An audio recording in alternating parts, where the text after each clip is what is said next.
Well, I think what people forget, and it's easy to forget because we're conditioned to be a certain way in society. There's an expectation that people have of how kids should behave or how we should behave as adults. What parents forget, in my opinion, is that kids are people still. So a 2-year-old throws a temper tantrum in the middle of the store because they don't get the toy they want. Of course, you don't want that behavior because you're teaching them that that's acceptable.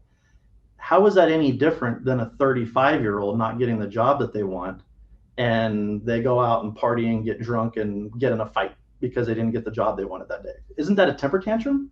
It's a more Yeah. controlled temper tantrum, but you're still a human. So Yeah. kids are humans as well. They just haven't developed the maturity and the tools yet to understand how to work through the frustration or the anger or the sadness that they experience. And to me, that's your job as a parent, to your point, is walk them through those things. Yeah. It's okay to be mad. How do you demonstrate that? How does that project outwards into the world? And then what can you do to get fucking over it to Yeah. move on? And how do you do that quickly? And, Yeah. you know, going back to what you said about this societal expectation of the way that kids should act and the way that adults should act, like that right there is part of the problem in and of itself, right? Is because of these societal expectations. I was just talking to somebody about this today. I have a really good friend of mine who is extremely successful now and is a recovering drug addict, has some time in jail, lives on the East Coast.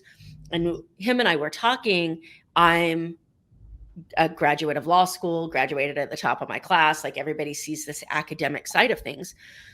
Yet our stories are eerily similar. We lost our dads at the same age. We Wow. both have a history of suicide in our family.